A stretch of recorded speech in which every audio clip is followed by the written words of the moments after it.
So it has been some time since we've done an honest job here in the beautiful world of Gielinor, and I thought that today we'd go ahead and do something combat related. After recently completing one of the hardest challenges in the game, I thought we'd jump right back in with another one of the game's hardest challenges. And the challenge that I'm talking about is slaying goblins. What better way to test out my new Inferno cape?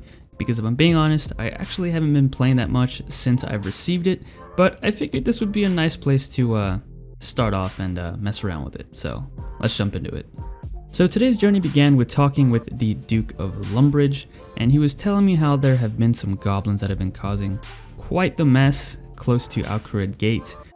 Now you would think that the goblins are a peaceful people and that we're the evil ones for killing them for their GP to pass through the gate, but how do you think they got that GP? Apparently, they've been robbing and killing players on site whenever they enter their territory for their money, so the Duke has kindly asked us to help take care of that little problem for him. So without wasting any more time, I quickly ran over to the GE and bought a gear setup that I would be needing for this honest job. So with all the money that I had saved up from my previous honest jobs, I went ahead and bought some offensive gear. I bought the Rune Sim, and of course I got myself an Amulet of Strength. Now I was debating getting an Amulet of Glory, but for some reason the Amulet of Strength just felt better in this scenario. You could possibly say that maybe I value nostalgia a little bit more than efficiency. After I bought that, I went ahead and bought some tank gear, that being a full rune set. A little bit overkill perhaps, but it just completes the look so well. Now as for boots, you can never go wrong picking the fancy boots, so that is what we went with. And as for gloves, the classic yellow gloves that I used to buy whenever I had enough money for a gilded rune set, which if I'm being honest, I don't think I ever had enough money for that back then, but a man can dream. And as for the ring, we went with a ring of wealth, so we didn't have to pick up the coin drops on our own. And that is pretty much it for the full outfit. Wait, hold on. Sorry, force of habit. Now we can move on to the honest job.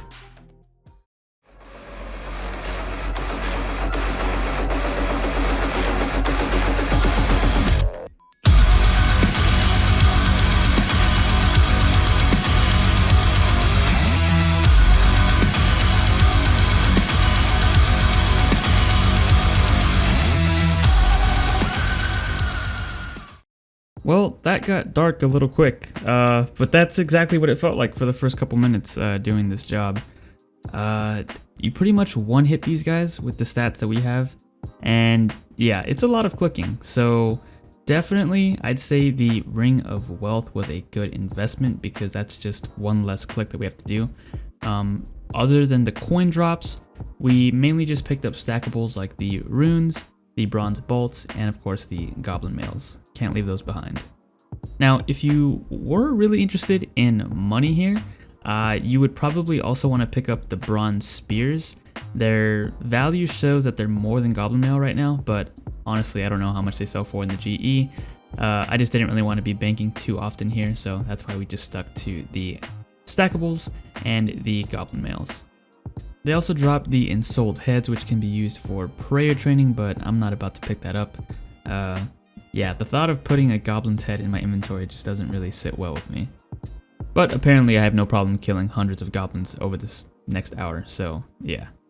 You could also choose to bring the Bone Crusher since you are killing so many of these, so you'll be getting a little bit of prayer XP, and also if you're going for the Goblin Champion Scroll and you are using a cannon, then yeah, might as well bring the Bone Crusher.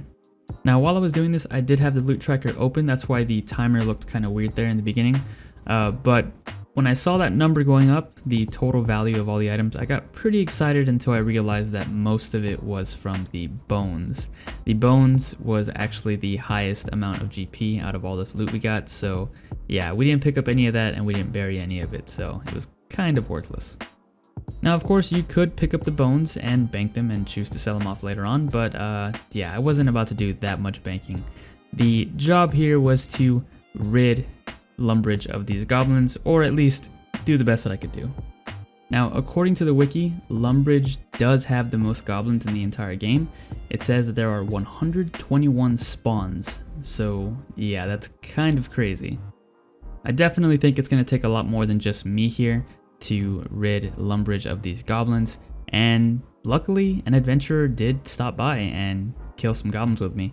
They were using ranged, and I do believe they were an ultimate Iron Man. Now they weren't really here for, you know, the good deed of ridding Lumbridge of the goblins, but they were doing clues, but either way, it ends with the same result. Now, during the video, they did ask me if I was doing clues as well, and the only thing I said was nope, so I can only imagine what they thought I was doing if I wasn't here for clues. Yeah, the Inferno Cape with the rune set is a pretty interesting gear setup, I'd say.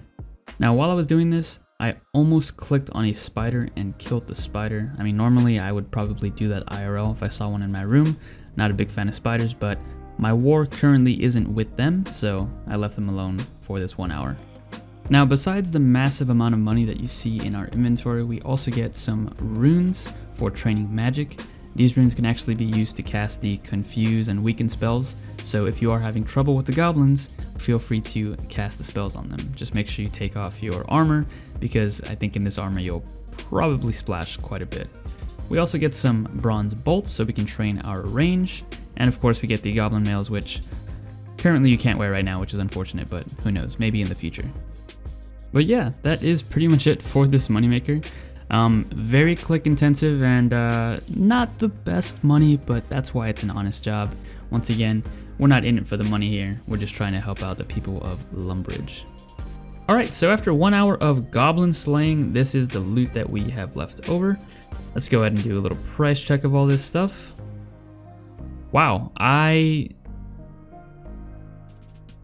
had no idea the goblin book was a tradable item. I'll be totally honest, I had no idea.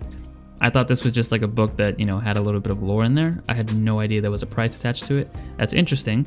I suppose you should pick up the goblin books since they're worth $6.40. That doesn't seem right. I'm gonna have to check that, but yeah, like, I don't know. Anyways, so after an hour, we do have 21,000 GP in total loot. As you can see, we got a nice amount of coins, so I think we'll have more than enough for a couple trips through the toll gates to Alcarid, even though we get in for free. Alright, so let's go ahead and head over to the Grand Exchange and sell off all of our hard-earned loot. So unfortunately, a lot of the items that we came back with weren't selling for their market price, so we did take kind of a hit in terms of money. But after everything was finally sold, we did have a total amount of about 20,000 coins. So definitely not a great moneymaker, but it's honest work. So with the profits from today's job, that brings our total amount made in this series to 189,934 GP. And this is from 7 hours of doing some honest work around Gielinor. Now here's a look at the loot tracker. We managed to kill 778 goblins for a total price of 216,000 GP. Now, of course, the bulk of that is in the bones, as you can see. And here's a look at the amount of XP that we managed to gain in strength and hit points. I just want to say thanks for checking out the video, and thank you to all the people who have decided to become channel members, with a special thanks to Captain Fat Daddy. Becoming a channel member is one of the best ways to show some extra support, and you get some perks along with it too. Once again, thanks for watching, I hope you enjoyed, and as always, I will catch you guys in the next episode.